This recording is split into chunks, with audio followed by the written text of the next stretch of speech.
Simpson is going to be a tough sale, admittedly, right? I think I speak for everybody when I say that you're going to have to do a lot of convincing. The most interesting part of all this is not the argument. It is who is actually moving. While the noise keeps bouncing around social media, Shedeur Sanders is back to doing what he has done through this entire process: working. The latest clips are taking off online, and what stands out is not just the throwing or the training itself, it is the setting. That basement at his house, the one people have followed for a while now, finally has turf down. It feels small on the surface, but it says a lot. He is building out his own space, putting in extra work, and treating this like a long game instead of a moment. That is also why Bug's message matters. As a mentor and part of the management circle around players like Shedeur Sanders and Travis Hunter at Colorado, he basically shut the outside talk down.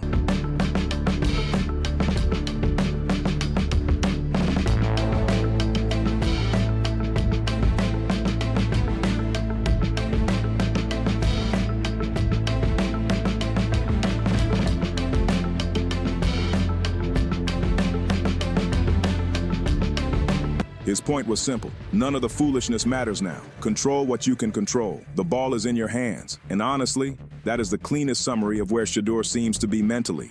Not reacting, not chasing every opinion, just stacking work. And that brings us to the second part of this conversation, because this is where the gap between real evaluation and internet debate starts to show.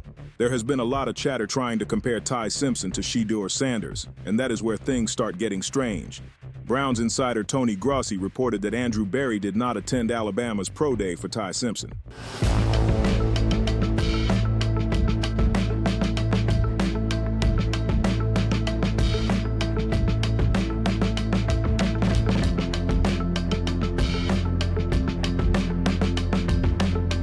That matters, because front office movement tells you something. It tells you where interest is real and where people may just be filling airtime. And when you line that up with what we saw around Colorado's pro day, where Berry was there watching Shedeur, the contrast is hard to ignore. Then you add in what Alabama head coach Kalen DeBoer said about Ty Simpson's injury history, and the comparison gets even weaker. Because if people want to question durability, Shedeur Sanders played through a brutal amount of pressure, took 52 sacks last season, and still stayed available for his team. That is not theoretical toughness. That is on tape. So when a debate starts acting like Simpson is somehow the safer or better option, it feels less like analysis and more like people trying to force a conversation that does not really hold up. That is why Mel Kiper stepping in and pushing back on the Ty Simpson versus Shedeur Sanders talk landed the way it did. Nets have to be figuring out Ty Simpson. The Steelers have to figure out Ty Simpson. And now certainly Arizona does. They want to try to trade back in and get him. Yeah, the Browns, by the way, need to figure out Ty Simpson as well. The Browns don't have to worry about Ty Simpson.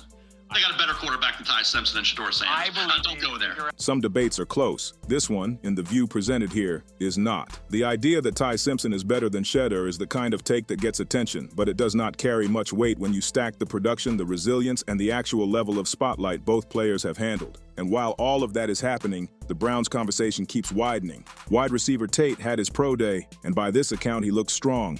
The roots, the movement, the way he caught the ball, all of it supported the same takeaway. This looks like a football player, not just an athlete putting up testing numbers.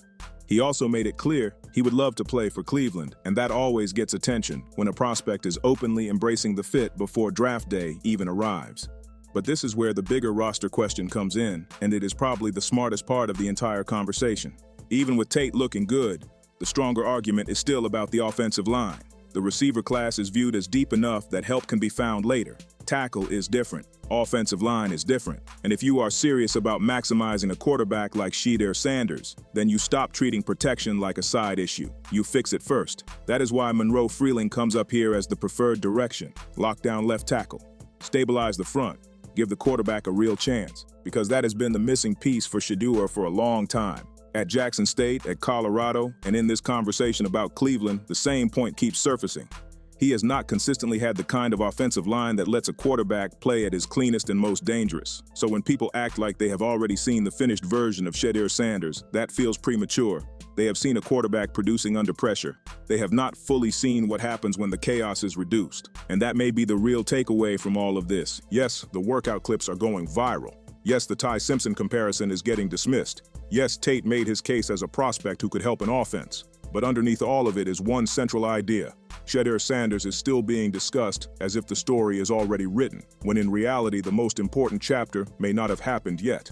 Not until he has real protection, not until the environment matches the talent. That is why the basement turf matters. That is why the message about blocking out the noise matters. That is why the Browns' evaluation path matters.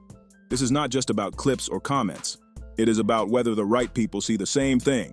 A quarterback who has been asked to survive for too long and who could become even more dangerous the moment he is finally allowed to operate. And that is where this gets interesting for Cleveland. Because if the Browns are really studying this the right way, then the conversation cannot stop at arm talent or highlight throws. It has to move to infrastructure.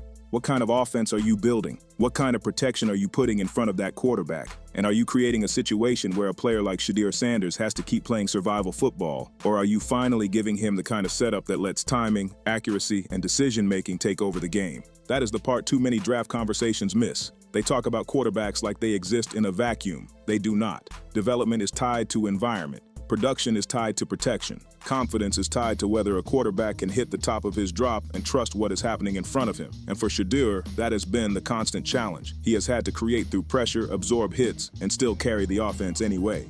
So when people see the workout clips and reduce them to hype, they are missing the point. The clips matter because they show consistency. They show a player staying locked in while everybody else keeps debating his value.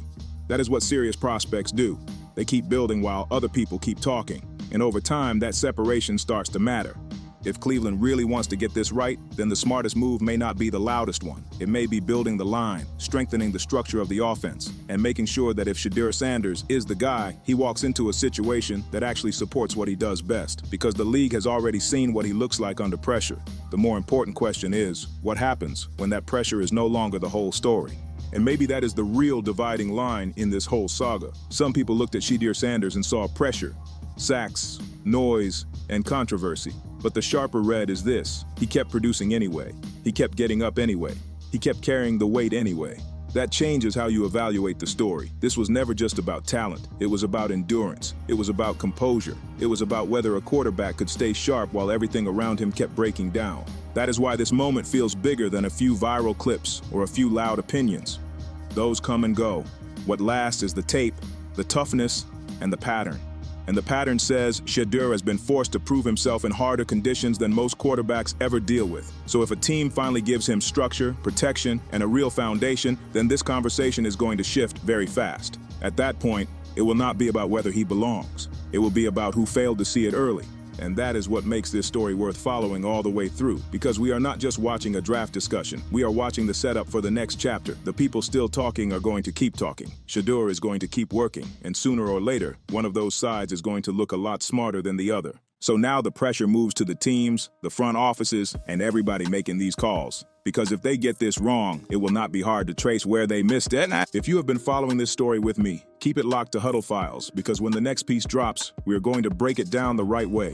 And you already know, we'll have every second of it broken down, every twist, every leak, every hidden play behind the headlines. So like, subscribe, drop a comment, and share it out. Stay locked in with Huddle Files, where the real NFL stories live.